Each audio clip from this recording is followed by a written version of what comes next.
हमारा care taker से कोई एतराज़ नहीं है, अगर ये चेयर टेकर्स ना बने, अगर ये चेयर टेकर्स बनते हैं तो फिर हमारा एतराज़ होगा। पाकिस्तान के अंदर इंतखाबात के अलावा हल कोई नहीं है। टेररिज्म के हवाले से जो हमें चैलेंज है, मैं समझता हूँ कि इतना बड़ा चैलेंज नहीं है। इससे पहले भी मुल्क ने इस चैलेंज को फेस किया है। Very warm welcome to news line. मैं हूं डॉक्टर मारिया जुल्फ़िकार खान। व्यूअर्स, कल बिलावल भुट्टो जरदारी साहब ने एक बयान दिया जिसमें इलेक्शन कमीशन ऑफ पाकिस्तान पर अदम एतमाद का इजहार उन्होंने किया। उन्होंने क्या कहा, ज़रा वो सुन लेते हैं। पाकिस्तान पीपल्स पार्टी पहले भी इलेक्शंस के लिए तैयार थे। पाकिस्तान पीपल्स पार्टी मई 14 पे इलेक्शंस करने के लिए तैयार थे और पाकिस्तान पीपल्स पार्टी 60 डेज में इलेक्शंस करवाने के लिए तैयार थे और 90 दिन आइन के मुताबिक इलेक्शंस करवाने के लिए तैयार है। उनसे ये सवाल पूछा जाए जो हर इलेक्शन से भागते हैं। अब इस बयान के बाद आज पीपल्स पार्टी ने सदर आसिफ अली जरदारी, फॉर्मर प्रेसिडेंट आसिफ अली जरदारी से मुंसलिक एक ट्वीट किया जिसमें उनका ये कहना था कि इलेक्शन कमीशन आइन के मुताबिक इलेक्शन करवाए। मरदमशुमारी के बाद इलेक्शन कमीशन नई हल्का बंदियाँ करवाने का पाबंद है। चीफ इलेक्शन कमिश्नर और तमाम मेंबरान पर हमें एतमाद है। निगरान हुकूमत SIFC के मंसूबों को जल्द अज जल्द मुकम्मल करे, मुल्क को तरक्की की राह पर डाले। मुल्क इस वक्त माशी बहरान से गुजर रहा है जिसके लिए हम सबको सियासत के बजाय मईशत की फ़िक्र पहले करनी चाहिए। मुल्क है तो हम सब हैं। अब ये ट्वीट आज सुबह आया, लेकिन उसके बाद इस पर जब सवाल हुआ बिलावल भुट्टो जरदारी साहब से तो उन्होंने इस पर अपने इख्तलाफ का इजहार किया। वो भी सुन लेते हैं कि उनका क्या कहना था। जहाँ तक सदर जरदारी का इस बयान है, आप सदर जरदारी का से पूछे कि इस बयान का मतलब क्या है। घर के मामलों में मैं सदर जरदारी साहब की बातों पे पाबंद हूँ। जहाँ तक सियासी बातें हैं और जहाँ तक आइन की बात है और जहाँ तक पार्टी पॉलिसी है तो मुझे अपने कारकुन के और अपना पार्टी सेंट्रल एग्जीक्यूटिव कमेटी के जो फैसले हैं उन पे पाबंद हूँ। अच्छा, अब ये पहली बार नहीं है कि आसिफ अली जरदारी और बिलावल भुट्टो जरदारी के दरमियान जो है वो इख्तलाफ कोई मंजर आम पर आया हो। शायद आपको याद हो कि फ्लोर ऑफ द हाउस पर अपनी आखिरी तकरीर में बिलावल भुट्टो जरदारी साहब ने कुछ ऐसे जो है वो स्टेटमेंट्स दी थी जिससे ये लग रहा था कि ये इख्तलाफ जो है वो एक चल निकला है। लेकिन इस पर भी जो है आगे तबसरा करेंगे। पहले सुन लेते हैं कि उनका एक कहना क्या था, फ्लोर ऑफ द हाउस पर क्या कहा। मैंने सदर जरदारी को और मियाँ नवाज शरीफ को अपील किया कि मियाँ साहब को और जरदारी साहब को ऐसे फैसले लेना चाहिए जिससे मेरे लिए और मरियम शरीफ साहिबा के लिए आगे जाके सियासत आसान हो, मुश्किल ना हो। जिस तरीके से हम चल रहे हैं ऐसे लगता है कि हमारे बरों ने फैसला किया है कि जो 30 साल आप लोगों ने सियासत भुगता है वैसे ही आप चाहते हो कि आगे जाके 30 साल हम सियासत करें। अच्छा, अब सवाल ये हो रहा है कि क्या ये गुड कॉप बैड कॉप है, मफामत मजामत है, या फिर बिलावल भुट्टो जरदारी साहब जो हैं वो एक पॉपुलर नैरेटिव को इस्तेमाल करते हुए जो यूथ है उसको अट्रैक्ट करने की कोशिश कर रहे हैं। क्योंकि ये बात ये कहा जाती रही है कि पीपल्स पार्टी हो या नून लीग हो, उनको जिस तरह इमरान खान साहब फॉर्मर जो प्राइम मिनिस्टर इमरान खान साहब हैं जिस तरह वो अट्रैक्ट करते रहे उस तरह दोनों पार्टीज़ के पास कुछ नहीं है। तो ये एक बयानिए में तब्दीली है।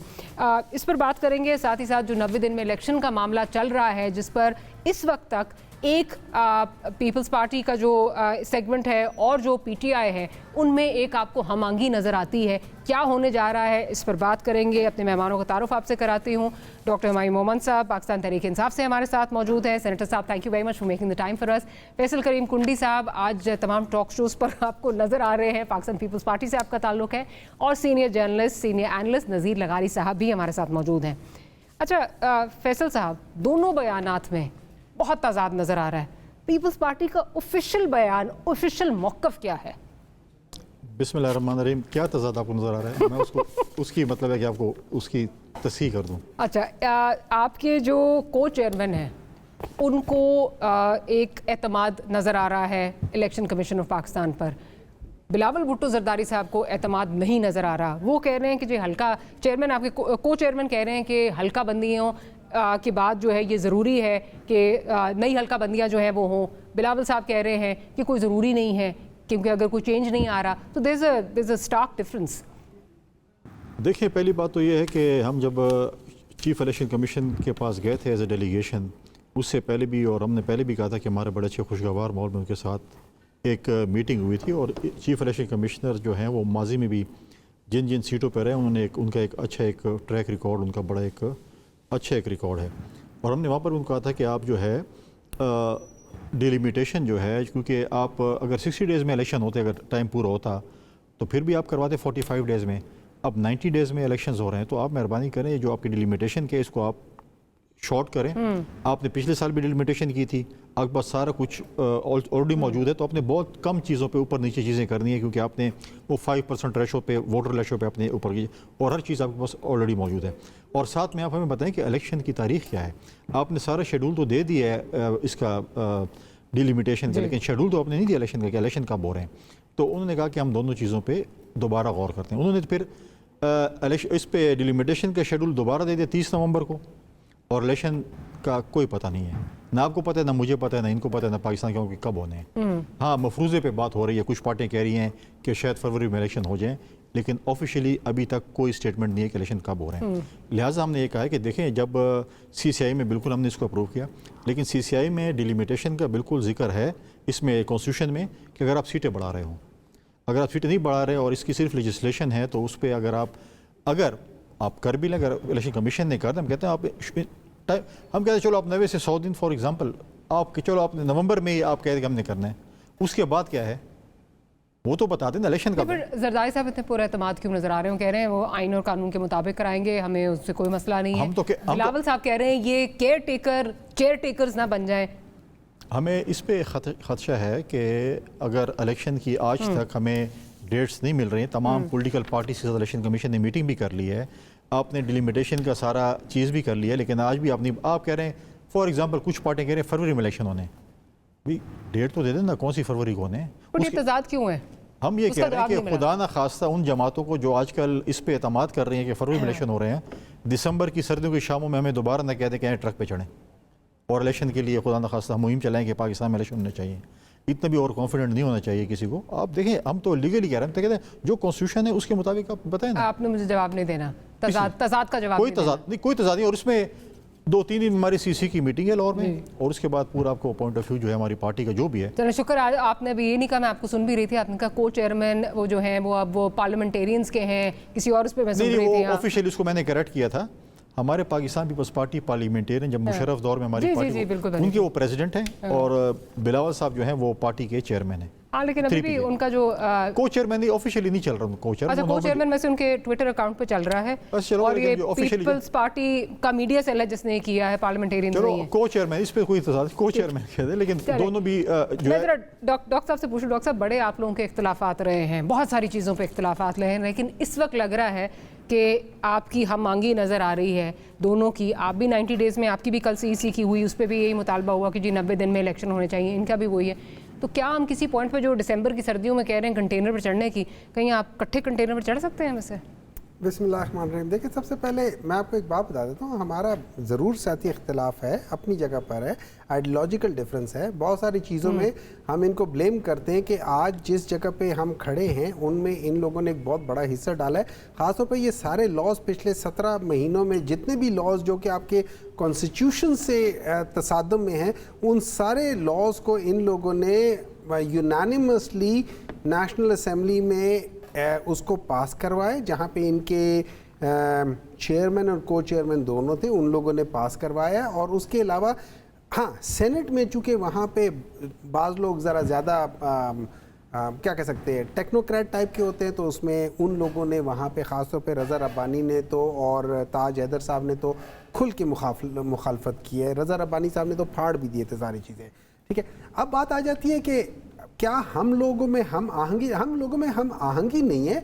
अलबत्ता ये ज़रूर है कि हम एक पॉइंट पे हमारा ये मुत्तफिक है कि कॉन्स्टिट्यूशन में 90 डेज़ के अंदर इलेक्शन है। कॉन्स्टिट्यूशन में सिंपल सी बात ये है, आपको 3 जगहों पे, मेरे ख्याल में एक आर्टिकल 224 है, एक 48(5) है, और एक और जगह है जहाँ पे ये लिखा हुआ है कि भाई इलेक्शंस 90 डेज़ के अंदर होने हैं। ठीक है, अब उसके अलावा ये लोग लेकर आ जाते हैं कि इलेक्शन एक्ट 57 जिसमें वो कहते हैं कि जी डेट वो देंगे, वहाँ पे भी ये नहीं कहा हुआ कि हम डेट 90 डेज से बाहर देंगे, वहाँ पे सिर्फ डेट देने का इख्तियार है लेकिन डेट 90 डेज से बाहर देने का इख्तियार नहीं है। तो जो भी करना है। अब elections according to the constitution, जो आइन है, जो दस्तूर है, वो कहता है कि अगर आपने डीलिमिटेशन करनी है तो डीलिमिटेशन इज नॉट मतलब ये जवाज नहीं है इलेक्शन डिले कराने का, ये आप करो लेकिन इसके बावजूद आपने 90 दिन के अंदर, क्योंकि आप तनख्वाह पिछले कई सालों से इसमें रहे हो, आपको ये सारी चीज़ें पता। और ये जो डीलिमिटेशन की बात है, जैसे कुंडी साहब ने अभी बताया, ये पहले भी इसके ऊपर बातें हो चुकी हैं, मई में भी इसके ऊपर पता चल चुका था, 30 अप्रैल तक आपके पास सारी डॉक्यूमेंटेशंस आ गई थी। अगर आपने CCI का इंतज़ार करना भी था, आपका होमवर्क तो ख़त्म हो जाना चाहिए था ना, आपको एक स्टैम्प मिल जाना चाहिए, आप उसी दिन कह देते कि ये हमारी आज के बाद से ये डीलिमिटेशन स्टार्ट हो जाएगी और नवंबर की 15 तारीख को या 12 तारीख को या 10 तारीख को हम इलेक्शंस करा देंगे। You should be ready for 60 days, forget about 90 days, आपको वो उसमें। लेकिन एज अपोज टू जो इनके को चेयरपर्सन जो आज मैं भी सुन रहा था, उन्होंने कहा है कि मुझे एतमाद है, आई थिंक मुझे कोई एतमाद नहीं है। अनफॉर्चुनेटली मुझे इसलिए एतमाद नहीं है कि मैं जिस तरीके से चीज़ें हो रही हैं, देखिए एक इलेक्शन कमीशन के लिहाज से एक रेफरेंस होता है, उसमें लिखा हुआ है कि आप ये reference with in 6 months 180 days के अंदर अंदर आप इसमें उठा सकते हो। वो 2 साल बाद वो रेफरेंस उठा रहे हैं, वो 2 साल बाद उस रेफरेंस को आगे रेफर कर रहे हैं, उनमें नीयत में कुछ है। हाँ, इनके शायद खिलाफ उनके नीयत का ना हो, लेकिन ओवरऑल हम समझते हैं कि वहाँ पे एक बायसिज्म पाई जा रही है, तो वो है। लेकिन इसके बावजूद जैसे बिलावल भुट्टो साहब ने भी कहा है, जैसे सब कह रहे हैं कि इलेक्शंस के बगैर ये मुल्क आगे बढ़ नहीं सकता। अब जैसे जरदारी साहब ने बात की है कि हमें मईशत पे कंसंट्रेट करना चाहिए। देखिए, आप ये कहें कि यार तुम अपनी जॉब छोड़ो, तुम बच्चों की खाने पीने का फिक्र करो, तो जब मैं जॉब नहीं होगी तो मैं खाना पीना कैसे फिक्र करूंगा। इसी लिहाज से जब तक इलेक्शन से स्टेबिलिटी नहीं आएगी, आपकी मईशत जितना मर्जी पैसा बीच में डाल दे, आपकी मईशत स्टेबल होगी नहीं। वो एक बहुत बड़ी छलनी की तरीके से होगी और सारा पानी वहां से निकल जाएगा, कोई इन्वेस्टर नहीं आएगा, सर्कुलेशन ऑफ मनी नहीं होगी, लोग उसके ऊपर एतमाद नहीं, उस सिस्टम के ऊपर एतमाद नहीं करेंगे। चले, ये मैं पॉइंट जरा आगे लेके जाती हूँ लगारी साहब की तरफ। लगारी साहब, आज सारा दिन आपने ये बयानात भी सुने होंगे। अभी PTI जो कह रही है, PTI कह रही है जी हमें एतमाद नहीं है, बिलावल भुट्टो जरदारी साहब भी कुछ उसी तरह की बातें कर रहे हैं। जो आसिफ अली जरदारी साहब का बयान है, एंड वी ऑल नो कि बड़ा नपा तोला उनका बयान होता है, सियासत को जो है, सियासी तर्ज अमल उनका मफामत की तरफ किस तरफ जा रहा है इस वक्त वो भी नज़र आ रहा है। आपको लगता है गुड कॉप बैड कॉप खेल रहे हैं, वाकई इख्तलाफ है, या फिर जैसे मैंने इब्तदाई में कहा कि बिलावल भुट्टो साहब एक जो पॉपुलर नैरेटिव है उसको अट्रैक्ट करते हुए यूथ को अट्रैक्ट करना चाह रहे हैं? आपको क्या लग रहा है? शुक्रिया। बात यह है कि नुक्ते नज़र के इख्तलाफ को हम इख्तलाफ या ज़ाती इख्तलाफ बना लेते हैं। नुक्ते नज़र के इख्तलाफ तो ये हो सकता है किसी के दरमियान, जैसे अभी बैठे हैं आपके साथ सेनेटर हुमायूं साहब और फैसल करीम कुंडी साहब, आपस में दोस्त हो सकते हैं, लेकिन नुक्ते नज़र के इख्तलाफ है, दोनों एक अलग अलग बात को अलग तरीके से कह रहे हैं, बल्कि बात एक ही कह रहे हैं लेकिन अलग तरीके से कह रहे हैं। जरदारी साहब और बिलावल भुट्टो साहब के दरमियान ऐसा नहीं लगता है कि जनाब कोई अभी जंग पलासी छीनने वाली है, या ऐसा नहीं है कि दोनों के इख्तलाफात जो हैं अब पूरी पार्टी को तकसीम करने जा रहे हैं, ऐसी सूरत हाल नहीं है। नुक्ता नज़र का इख्तलाफ इस हद तक है कि वो चाहते हैं कि इलेक्शन, जिस तरह पार्टी भी चाहती है, पार्टी ने सेंट्रल एग्जीक्यूटिव कमेटी ने कहा है कि इलेक्शन 90 दिन में होने चाहिए, और फिर बाद में इन्होंने क्या बात की है इलेक्शन कमीशन में जाकर, ये सारी बातें तो नहीं कि मालूम है, लेकिन बारह इलेक्शन कमीशन में जाकर इन्होंने ये तो नहीं कहा होगा कि इलेक्शन को गैर मुअय्यना मुद्दत तक के लिए मुलतवी करके आप अपना होमवर्क करते रहें, लिस्टें बनाते रहें, हल्के बनाते रहें, हम इंतज़ार कर लेंगे। कोई बात नहीं है, साल 2 साल लग जाते हैं तो कोई बात नहीं। मेरा ख्याल में इनमें से कोई बात किसी ने नहीं की होगी, और कोई भी शख्स किसी भी सूरत में फरवरी से आगे जा नहीं सकता है, इसलिए कि मार्च में आपका सेनेट का जो ऐवान है वो अधूरा हो जाएगा और उसको आपने हर हालत में पूरा करना है। तो आपसे इलेक्शन का तकादा तो वक्त भी कर रहा है, हालात भी कर रहे हैं। और जिस तरह से सेनेटर साहब कह रहे थे, मेरा ख्याल ये है कि ये वक्त है कि हमें चीज़ों को इसी तरह से समझना चाहिए जिस तरह से चीज़ें हैं। सियासी अदम इस्तेहकाम ओवरऑल पैदा हो चुका है, एक बड़े अरसे से पैदा हो चुका है। सियासी अदम इस्तेहकाम आपका जो आप ये जो तरीका रहा है ना कि ये इसकी शक्ल ख़राब है, इसको हटाते हैं, इसकी शक्ल अच्छी है, इसको ले आते हैं, ये तरीक़ाकार है, इसने पाकिस्तान के बड़े मसाइल पैदा किए हैं। अब तक जो मसाइल पैदा हुए हैं वो इसी वजह से पैदा हुए हैं कि इसकी शक्ल अच्छी है, इसकी शक्ल ख़राब है, और ये बार बार दोहराया जाता रहा है। हालांकि उनको दोनों शक्लें ठीक थी, लेकिन वो चेहरे बदलने के मामलात की हद तक तो शायद इत्तेफाक राय था, लेकिन चीज़ों को बदलने के बारे में, पाकिस्तान के हालात को बदलने के बारे में, पाकिस्तान के ऑब्जेक्टिव कंडीशंस को बदलने के लिए, पाकिस्तान को एक नए दौर में ले जाने के लिए, पाकिस्तान को 21वीं सदी में ले लगारी साहब, अगर कता कलामी की माफ़ी चाहूँगी और बड़े आपसे जो है वो एक छोटा सा इख्तलाफ करना चाहूँगी। आप जो भी बात ये कर रहे हैं कि जी बयान दोनों का जो है वो एक जैसा ही है और उसमें थोड़े से जो है वो मतलब वो ज़्यादा बात एक ही कर रहे हैं, बट जरदारी साहब इस वक्त ये बात कर रहे हैं, बिलावल साहब कह रहे हैं कि ये केयर टेकर हैं, ये चेयर टेकर ना बन जाएं। जरदारी साहब इस वक्त ये बात कर रहे हैं मुल्क इस वक्त एक माशी बहरान से गुजर रहा है जिसके लिए हम सबको सियासत बजाय मईशत की फ़िक्र करनी चाहिए। मुल्क है तो हम सब हैं, ठीक है। निगरान हुकूमत SIFC के मंसूबों को जल्द अज जल्द मुकम्मल करे, मुल्क को तरक्की की राह पर गामजन करे। एक बयान ये, दूसरा वो केयर टेकर वाला, और साथ फिर तर्ज सियासत अगर जोड़ें आप केयर टेकर्स की, जो कि 5 साल के प्लान मांग रहे हैं प्राइम मिनिस्टर साहब, जो मईशत की जो कॉमर्स मिनिस्टर है वो कह रहे हैं जी 28 से 80 बिलियन पे जानी चाहिए। मतलब वो लग नहीं रहा कि ये सिर्फ इलेक्शन कराने आए हैं। अच्छा, पहली बात ये कि ये ख्वाब हैं कि जितने भी माहिरीन लग रहे हैं, जिस तरह से मिनिस्टर्स के बयानात हम सुन रहे हैं, जिस तरह से हम उनके ख्वाब देख रहे हैं या सुन रहे हैं, वो जो इब्तिदा होती है ना उसी में समझ आते हैं। लेकिन आप दिखाए कोई वजह तो होगी जो इस तरह की बातें कर रहे हैं। आज तक मैंने तो, मेरी जितनी लिमिटेड नॉलेज है, मैंने किसी केयर टेकर को इस तरह बात करते नहीं देखा। मैं ये समझ रहा हूँ, आपकी बात भी मैं समझ रहा हूँ, और जो कहा जा रहा है वो भी समझ रहा हूँ। उससे पहले जो बताया गया था, जो लोग सुन रहे थे, समझ रहे थे, और जिन लोगों को ये ख्याल और ख्याल आ रहे थे कि जनाब ये इलेक्शन 24 में भी नहीं होंगे, 23 में भी नहीं होंगे, ये उससे आगे चले जाएंगे, उनकी बातें भी हमारे इल्म में, और हम जानते हैं कि ऐसा भी चाहने वाले थे। लेकिन आप इसको संभाल सकते नहीं है ना इन हालात में। आपके पास ख्वाब तो देख सकते हैं कि हम $80 बिलियन तक अपनी, उनकी ताबीर नहीं हो सकती, उनकी ताबीर मुमकिन नहीं है। उनकी ताबीर मुमकिन इसलिए नहीं है कि आप पास कंडीशंस वो नहीं है, आप पास आइन पर अमल दरामद नहीं हो रहा है, आपके पास सबसे बड़ा डॉक्यूमेंट जो है इस मुल्क का supreme law of the land है, उसका हम पसेपोश डाला हुआ है, उसकी अगर उसको हम पसेपोश डालते हैं तो हम आगे बढ़ नहीं सकेंगे। और अगर आप ये कहना चाहते हैं कि ये आइन अमल दरामद के काबिल नहीं है, तो मैं समझता हूँ कि पाकिस्तान में कोई भी लॉ अमल दरामद के काबिल नहीं है। अच्छा। इसी आइन से ही आपको यकजहती का रास्ता भी मिलेगा, मईशत की बेहतरी का रास्ता भी मिलेगा, और मेरे ख्याल में जरूरत इस बात की है कि हम इस आइन को पूरे तौर पर समझ कर इस पर अमल दरामद करते हुए आगे बढ़ें और चीज़ों को ठीक करें। बिल्कुल ठीक कह रहे हैं। क्या वो होता हुआ नजर आ रहा है? That's $1 million question. जरा कुंडी साहब की तरफ चलती हैं। कुंडी साहब, अगेन जिस किस्म की बातें हो रही हैं, केयर टेकर्स को मैंने कभी इस तरह बात करते नहीं सुना कि जी वो 5 साल का, कल काकड़ साहब ने जो है वो प्लान भी मांगा, सारी न्यूज़ की हेडलाइंस थी, उसके बाद 28 से 80 बिलियन की जो है वो एक्सपोर्ट्स की बात हो रही है, कॉमर्स मिनिस्टर बात कर रहे हैं।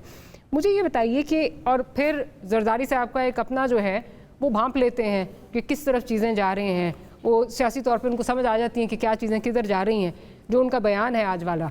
इस सब को देखते हुए आपको लगता है कि वो इलेक्शन जो है वो टाइम पे हो जाएगा या इवन फरवरी में हो जाएगा? क्योंकि लोग तो 2 साल 11 महीने पता नहीं क्या क्या बात कर रहे हैं। देखिए, मुख्तलिफ स्टोरीज चल रही हैं इलेक्शंस के मुतल्लिक़ कि जी अब मेरे मोहतरम ने बात की, लगारी साहब ने, कि फरवरी में जो है वो आधी सेंट ख़त्म हो जाएगी। फॉर एग्जाम्पल, एक फॉर डिस्कशन से क्या, चलो आधी सेंट खत्म हुई फिर क्या हो जाएगा? ये बहुत लोग कह रहे हैं, मतलब समेत खटक साहब एंड मेनी अदर्स ये बात कर रहे हैं। तो ये चीज़ें आहिस्ता आहिस्ता ये बातें शुरू हो जाएंगी। हाँ, हो जाएंगी जी। आधी सेंट अगर नहीं होगी तो फिर क्या हो जाएगा? चलती रहेगी। इवन शायद खाकान अब्बासी साहब ने उस दिन बात की। अब ये चीज़ है, अब देखें जरदारी साहब ने जो स्टेटमेंट दी है उसकी वजह से उन्होंने कहा कि देखें जो जिस अरसे तक ये फॉर एग्जाम्पल आए तो 90 डेज़ के लिए, तो ये चीज़ें कंटिन्यू होनी चाहिए। फिर आगे अगर उनका जो भी अच्छी चीज़ें उसको आगे लेकर जाना चाहिए। लेकिन चीज़ें यही हैं कि हम जो मुतालबा इसीलिए बार बार कह रहे हैं कि जी इलेक्शन की डेट तो देना, आप कब करा रहे हैं? आप नवंबर में करा रहे हैं, आप जनवरी में करा रहे हैं, आप फरवरी में करा रहे हैं। मैं लगारी साहब कहता हूँ कि आपने कहते फरवरी में आधी सेनेट नहीं होगी, तो आधी सेनेट से ना कि फिर फरवरी में हम प्रोग्राम करें कि जी खैर आधी सेनेट ना हो तो मुल्क की ज़रूरत के लिए और मुल्क के इस्तेकाम के लिए जो खैर कुर्बानी देने के लिए फिर अगले नवंबर की बात कर लेते हैं, फिर एक और पेशी मिल जाए। हम एक एटॉमिक मुल्क हैं, एक एटमी मुल्क को आप एडॉक पे नहीं चला सकते हैं कि जी 3 महीने 6 महीने। In the words of their former chief minister Pervez Khattak साहब, मैं उनको सुन रही थी तो उस दिन उन्होंने कहा कि जी सेनेट जाती है तो ठीक है चली जाए, इस पे आइन साइलेंट है। तो आइन साइलेंट है जिसका मतलब हम आइन का फायदा इस पे उठाना चाह रहे हैं कि आइन साइलेंट है। नजरिया ज़रूरत के तहत मुल्क चलाना चाहते हैं ना, नजरिया ज़रूरत के तहत मुल्क नहीं चल सकता। देखें आप इस वक्त इस वक्त जो इकोनॉमिकल क्राइसिस हैं, बाकी चीज़ें, उसके लिए वाहिद हल यही है कि इलेक्शन हो, पार्लियामेंट है, हुकूमत है, जिसकी भी है वो इस मुल्क को आगे लेकर चले। देखिए जब एक पार्लियामेंट होगी, कानून साजी होगी, हुकूमत होगी, अवाम जिसको भी वोट करती है, जैसे कल बिलावल साहब ने बात की है, जिसको भी वोट करती है उनको वोट करने दें और इस चीज़ को आगे लेकर चलना चाहिए। आप एडॉक पे मुल्क न चलें। लेकिन अभी आपको लग रहा है कि एडॉक पे मुल्क जा सकता है और ये 6 महीने से ज़्यादा, इसलिए तो देखें हम इसलिए 11 प्रेस महीने, कर 2 रहे हैं, साल हो सकता हम इसलिए है। प्रेस कर रहे हैं कि आप ये डिस्कशन शुरू ना हो जाए जो हम ये बात कर रहे हैं। ये हो जाएगी, कुछ देर में शुरू हो जाएगी। हाँ, अब वो हो जाएंगे, फिर कुछ लोग आ जाएंगे कहेंगे जी चलो अब इस पे भी डिबेट है। लेकिन जैसे आप देखें जब केयर टेकर का मामला चल रहा था, इस इस्लामाबाद में 6-7 वज़ीर आज़म घूम रहे थे, 2-3 ने तकरीरें भी तैयार कर ली थी, हर किसी को कहा जा रहा था कि आप तो बस तकरीर रट लें, ठीक है। लेकिन ये चीज़ें जो ये होती रहती हैं, ये मतलब है कि कोई मिनिस्टर बन रहा था, काबीना बन रही थी, आपके चैनल में एक काबीना थी, दूसरे चैनल में दूसरी काबीना थी, तीसरे चैनल में तीसरी काबीना थी। तो ये चीज़ें होती हैं, डिस्कशन से होती है। ठीक है, डिस्कशन से एक भी होती है और भांपना भी होता है कि इसका जो है वो रद्द अमल क्या आ रहा है। जैसे डार साहब का जो है नाम फ्लोट किया गया, उस पर देखा गया कि रद्द अमल क्या आता है। बट डॉक्टर साहब इस पे अगेन परवेज़ खटक साहब का जो है वो बयान का हवाला दूंगी, वो भी देख लें। वो ये बात कर रहे हैं कि जी ख़त्म हो जाती है सेनेट तो क्या फ़र्क पड़ता है, आइन साइलेंट है, जिस पे मेरे कॉलीग समर अब्बास ने उनसे कहा था अच्छा आप आइन का फ़ायदा उठाना चाह रहे हैं इस पे, तो वो मुस्कुरा दिए, कोई उन्होंने बात नहीं की। फैसल भाई भी ये बात कर रहे हैं, ये बातें चल रही हैं। आपको इलेक्शन क्या नज़र आ रहे हैं टाइम पे? तो जो हम कह रहे हैं 90 दिन में वो तो नहीं होता है। आपका क्या ख्याल है, इलेक्शन कब तक नज़र आ रहे हैं आपको? देखिए वो जब आप बातें कर रहे थे ना कि ये चीज़ें चल पड़ेंगी और सवाल हो जाएगा, तो मेरे दिमाग में वो एक गज़ल है, उसके एक आध वो था, वो कहते हैं रोकना है तो बारिश के उस पहले कतरे को तुम रोको, कच्ची मिट्टी तो महकेगी ये उसकी मजबूरी। ठीक है, तो अगर आपने इस किस्म की चीज़ों को रोकना है तो उस पहले इक़दाम को रोको जो उस तरफ लेकर जाए। रही बात खटक साहब ने जो बात कही, उन्होंने कहा कि इसमें आइन खामोश है। आई थिंक वो चाहते हैं कि जब तक आइन एक मोटी सी गाली ना दे उस वक्त तक इंसान आगे का काम ना करे। देखिए आइन की खामोशी के अलावा आइन उसकी रजामंदी ना समझे, रजामंदी नहीं। हाँ। आइन आपको इतनी बड़ी चीख के कह रहे कि 90 दिन के अंदर इलेक्शन कराओ। 90 दिन, वो आइन कहते हैं कि सिस्टम से डिरेल नहीं होना। आप ये जो 90 डेज से आगे 120 डेज पे जा रहे हो या 1650 डेज पे जा रहे हो, अब ये ऑलरेडी आइन की खिलाफ वर्जी है। इसमें आइन कहता है आपके ऊपर आर्टिकल 6 है, इस पे आइन कहता है आपके ऊपर आर्टिकल 6 है। हाँ। अब मुझे नहीं समझ आती कि उनको केड़ी खामोशी नजर आ रही है।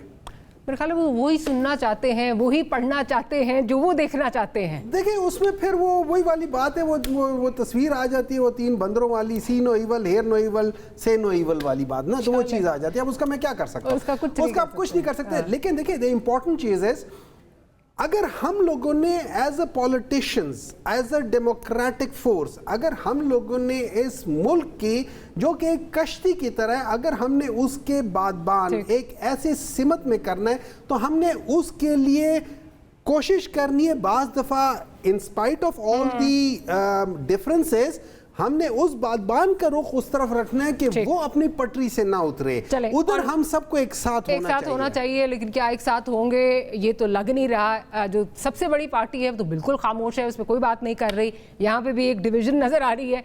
तो खैर एक छोटी सी ब्रेक लेते हैं, ब्रेक के बाद हाजिर होते हैं तो गुफ्तगू को यहीं से कंटिन्यू करेंगे।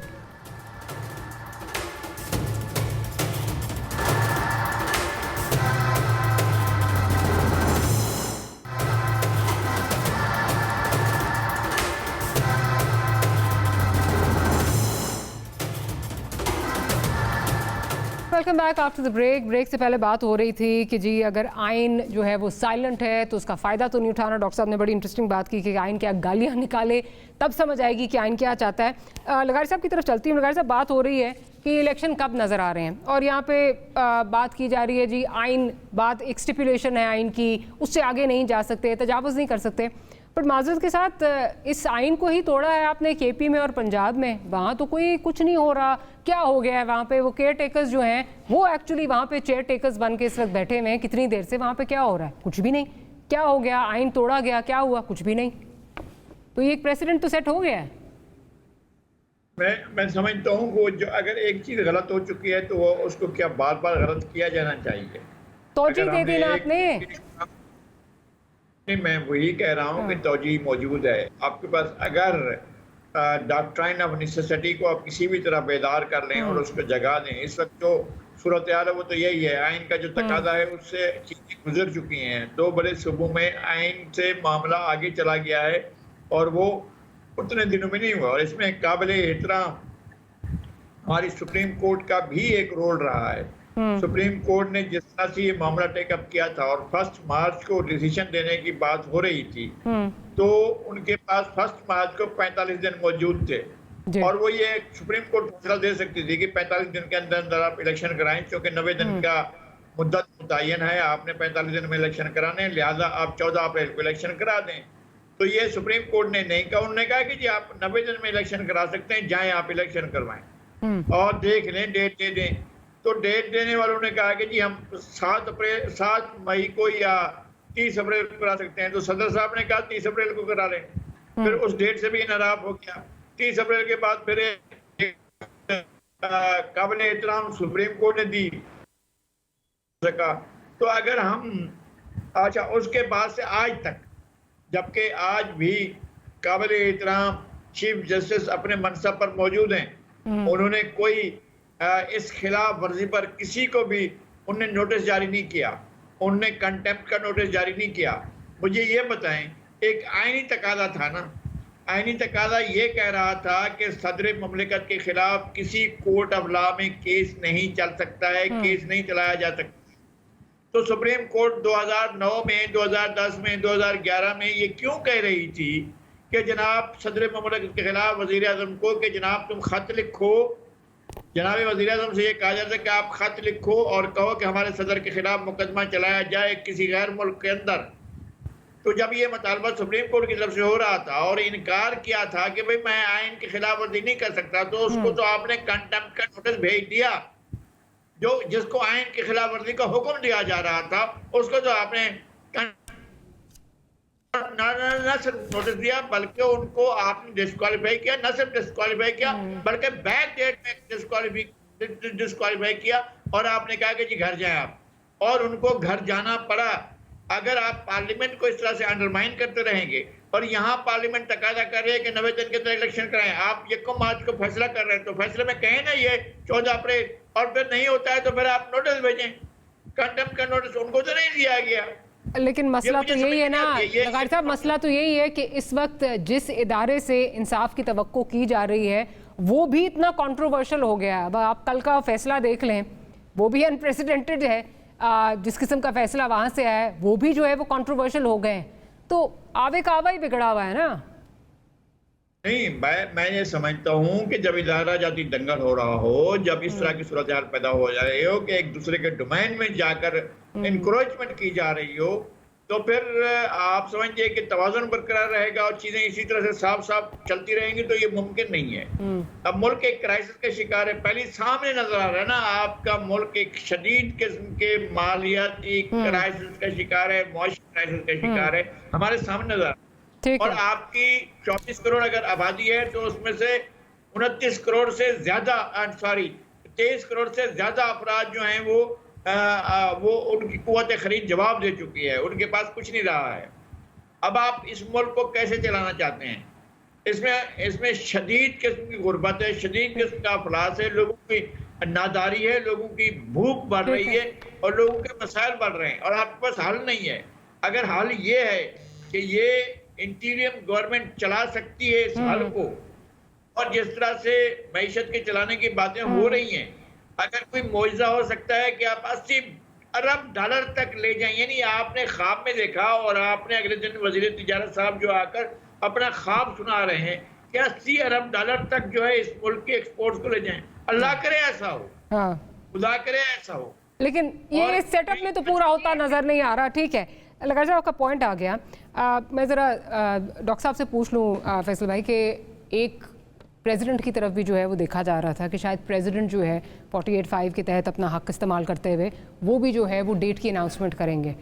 फिर आया कि वहाँ पे कोई बड़ी मुलाकात हुई है और उसके बाद उन्होंने भी जो है वो डेट देने से इज्तनाब जो है वो कर लिया और वहाँ से अब खामोशी है, कोई पता नहीं चल रहा कि क्या है। इनफैक्ट प्रेसिडेंट साहब ने भी कहा है कि शायद अपना अगला जो 6 महीने का स्केड्यूल है उन्होंने वो भी तलब कर लिया अपने स्टाफ से, मीनिंग के नज़र में उनको भी इलेक्शन नहीं आ रहे अगले 6 महीने के लिए।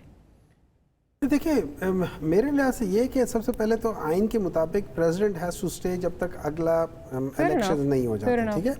अब वो अपने स्केड्यूल जो भी मंगवाते हैं, इतना तो पता है कि अगले 3 महीने तो इधर हैं ही, नवंबर तक तो इधर हैं ही हैं। अब उसके बाद वो जो भी मंगवाते हैं वो और बात है। अब रही बात कि क्या प्रेसिडेंट साहब को आर्टिकल 48(5) के लिहाज से उनको करना चाहिए, मैं ये समझता हूँ उनको करना चाहिए, लेकिन हाँ जो इस वक्त के हालात हैं उसमें उनको थोड़ा सा इस पे अच्छे तरीके से मशवरा कर लेना चाहिए।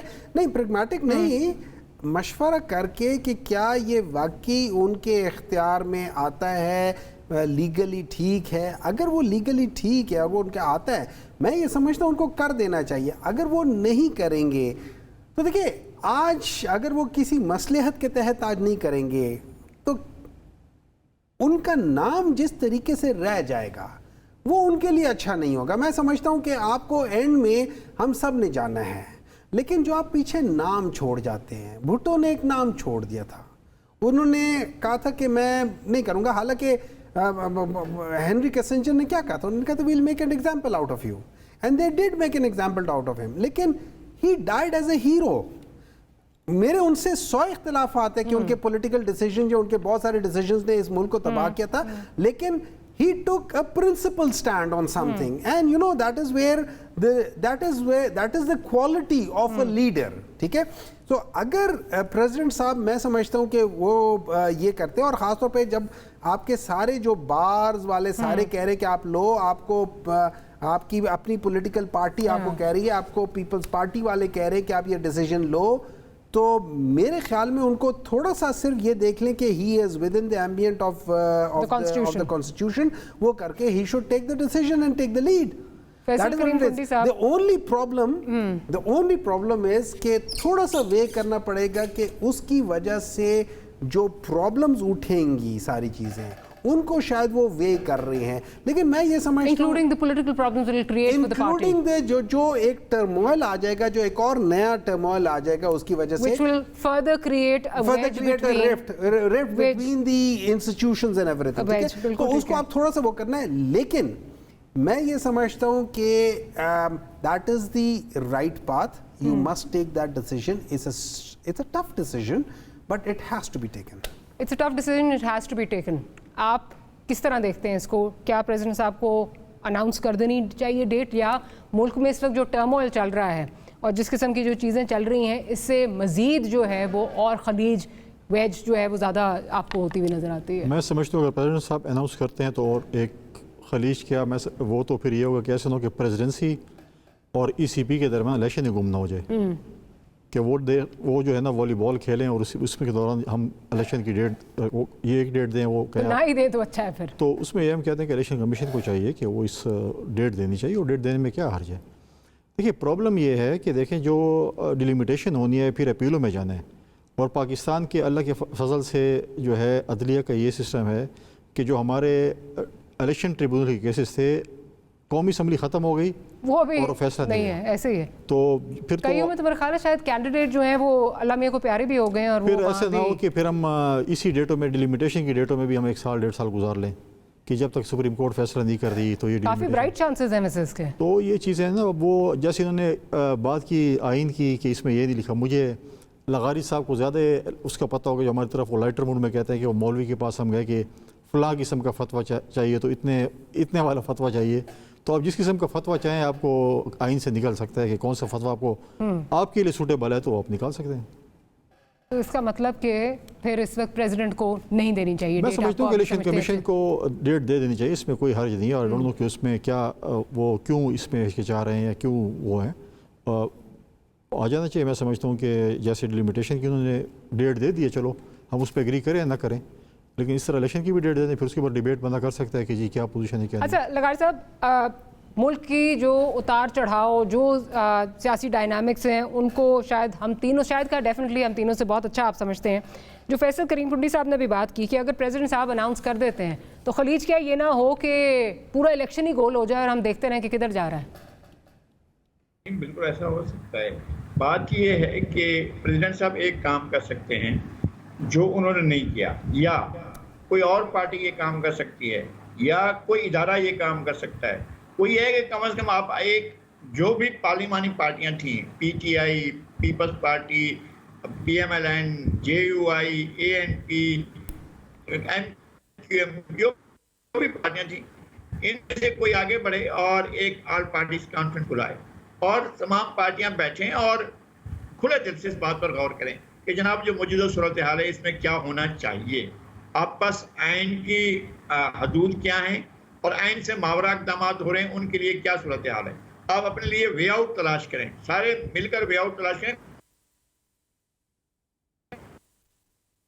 मैशत भी एक मसला है, चलें एजेंडे में शामिल करने के, मैशत एक मसला है, बहुत बड़ा मसला है। पाकिस्तान का मालियाती बहरान एक मसला है, बहुत बड़ा मसला है। पाकिस्तान में इलेक्शन का इनेकाद बहुत ज़रूरी है और वो एक मसला बना हुआ है। इसी तरह से मसाइल बैठकर पार्टियां डिबेट करें, पूरा पूरा दिन लगा दें, 2 दिन लगा दें, 3 दिन लगा दें और कोई रिजल्ट निकालें और कहें कि जनाब ये चीजें हो सकती हैं। लगारी साहब ये बहुत अच्छी बातें हैं, ये ना मेरा ख्याल है प्रोग्राम, टॉक शोज, सीओडी जब साइन हो रहे होते बहुत अच्छी बातें हैं, लेकिन कौन बिठाएगा, कौन इकट्ठे बैठेंगे, कहाँ से जो है वो हाल तलाश करेंगे। एक दूसरे की जो है वो, बहुत सारे हमारे लोग हैं एक दूसरे की शक्ल देखने के लिए जो है वो तैयार नहीं है। इस वक्त तो पॉलिटिकल विक्टिमाइजेशन की इतनी बात हो रही है, तो ये चीज़ें कैसे होंगी। एक छोटी सी ब्रेक लेनी है लगारी साहब, ब्रेक के बाद हाजिर होते हैं तो गुफ्तगू को यहीं से कंटिन्यू करेंगे।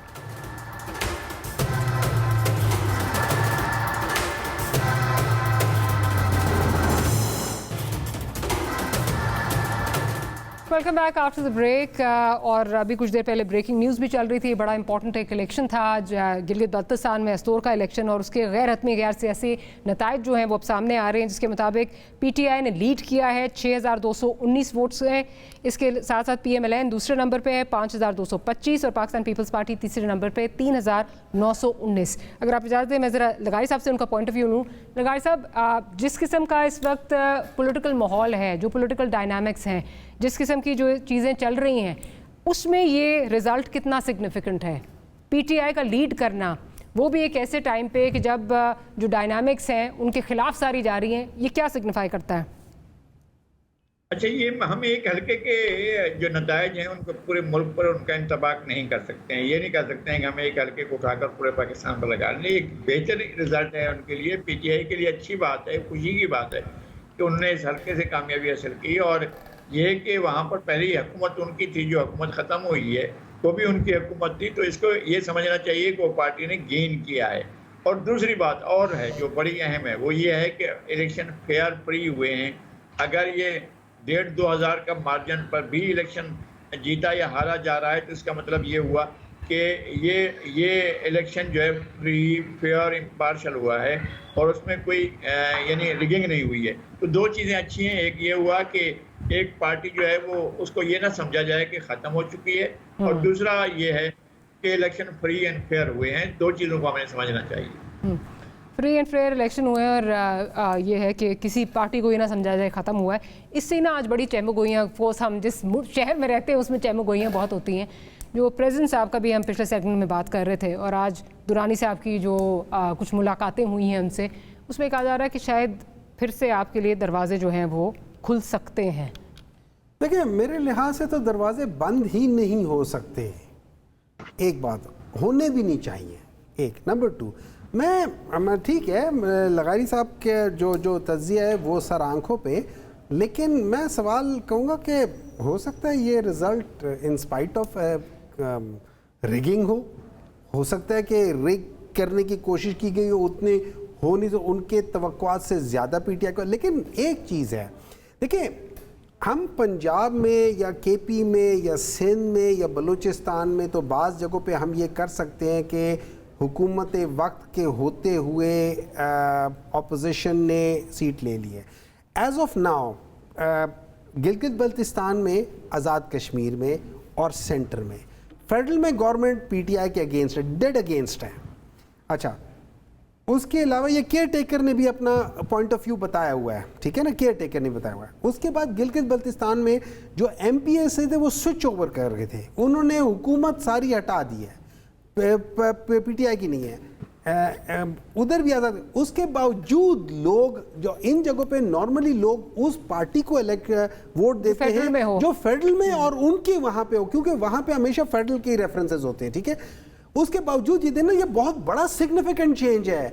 अच्छा, नंबर 2, इस इलेक्शन ने एक और चीज़ बता दिया, अब ये जो है ना आहिस्ता आहिस्ता वो जो इलेक्टेबल्स वाला सिस्टम है ना वो ख़त्म हो रहा है। अब आइडियोलॉजिकली वोट है, पार्टी का वोट आ रहा है। पार्टी मींस आइडियोलॉजी, पार्टी की एक आइडियोलॉजी है, तो उसमें जो भी बंदा उस पार्टी के साथ कर रहा है। और यही हमने खैबर पख्तूनख्वा में पिछले दिनों जो लोकल बॉडीज़ के हुए थे उसमें बाज़ एक जगह पे जहाँ पे गवर्नर साहब का अपने रिश्तेदार खड़ा है, वो स्ट्रॉन्ग होल्ड है जेयूआई का, वहाँ से पीटीआई का एक आम सा बंदा जिसने पहले कभी कोई इलेक्शन लड़ा नहीं है, एक आम सा है। और इसी तरह हमने उसमें भी देखा है, ये नौशहरा के करीब भी देखा है, वहाँ पे भी एक बंदा, आम सा बंदा, वो करके जीत रहा है। तो ये एक सिग्निफिकेंट चेंज है जो कि आ रही है। ये बताती क्या है, मैं इसको ये ज़रूर मानता हूँ कि ये सिग्निफाई नहीं करते कि पूरे पाकिस्तान में होगा भी नहीं, लेकिन ये ज़रूर सिग्निफाई करती है कि ये अलामत किस चीज़ की है। ये अलामत इस चीज़ की है कि आप लोग जो मर्ज़ी कर लो, कैदी नंबर 804 वो आ रहा है, कैदी नंबर 804 आ रहा है। आप फैसल भाई, आप इसको किस तरह देखते हैं? क्या गैर मामूली जो है ये एक डेवलपमेंट है, और अगेन इसको जो मुंसलिक किया जा रहा है कि नहीं, ये गैर मामूली तो बिल्कुल नहीं है। पीटीआई की सीट थी, उनके सीएम डिस्क्वालीफाई हुए और उन्होंने सीट को रिटेन किया। लेकिन अभी आप ये तो समझते हैं कि जो प्राइम मिनिस्टर ने मेरे ख्याल में आज या कल बात की थी कि इक्वल प्लेइंग फील्ड मिलेगी, तो इक्वल प्लेइंग फील्ड का मैं समझता हूँ कि एक ट्रेलर शायद में भी हो। और अगर दूसरी बात यह कि उन्होंने कहा पीटीआई है या पीपल्स पार्टी, कल बिलावल साहब ने भी ये बात की थी कि अगर पाकिस्तान की आवाम जिसको भी वोट करती है, हम उसको मैंडेट का एहतराम करना चाहिए। और ये भी होना चाहिए, हम केयर टेकर से हमारी यही उम्मीद होती है और है कि आवाम जिसको वोट करे उसी के लिए गिने जाए। तो यू थिंक कि अगला ये क्या एक पेश ख़ैमा हो सकता है? अगर आप बात कर रहे हैं कि कल भी प्राइम मिनिस्टर साहब ने कहा कि लेवल प्लेइंग फील्ड होगी, जो पेश ख़ैमा हो सकता है जनरल इलेक्शंस का कि लेवल प्लेइंग फील्ड दी होनी चाहिए। देखें, अगर आवाम जिसको भी वोट करती है, इनकी पार्टी करती है, हमें करती है, किसी और को करती है, वोट करने दें। और फिर उसके बाद जो नंबर्स के मेंबर्स आपके आते हैं, उसके बाद कोलिशन हुकूमत बनती है, सिंपल मेजॉरिटी आती है, जो भी आती है, लेट इट बी। आप देखें, आप डॉक्टर साहब तो कह रहे हैं कि बड़ी मैसिव किस्म की रेगिंग करने की कोशिश हो सकता है कि हो सकता है। हम प्रिजम्पशन में कर रहे हैं कि नहीं, ये मैं कहता हूँ हो सकता है उसके बावजूद हो, लेकिन मैं इससे इत्तेफाक करता हूँ कि ज़रूरी नहीं है कि रिगिंग हो, लेकिन मैं कहता हूँ कि ये भी ज़रूरी नहीं है कि रिगिंग ना हुई हो। चलिए, अगर वाकई ये लेवल प्लेइंग फील्ड सबको दी गई है तो मेरा ख्याल है फिर तो ये बहुत बड़ी खुशाइंद बात है, अच्छी बात है। लेकिन आवाम को फैसला करने दें कि इस मुल्क में किसने हुक्मरानी करनी है, और मैं समझता हूँ कि बहुत अच्छा एक वो होगा कि जिसको भी वोट करें। चलिए, ऑन दैट पॉजिटिव नोट हम प्रोग्राम को कंक्लूड करते हैं। डॉक्टर साहब, फैसल साहब, आपका बहुत शुक्रिया, लगारी साहब आपका बहुत शुक्रिया, एंड लेट्स होप कि वाकई ही लेवल प्लेइंग फील्ड जो है ये आने वाले इलेक्शंस में भी मिले और आवाम जिसको वोट दें वही प्राइम मिनिस्टर हाउस पहुंचे। Will see you tomorrow. Good night, अल्लाह हाफिज़।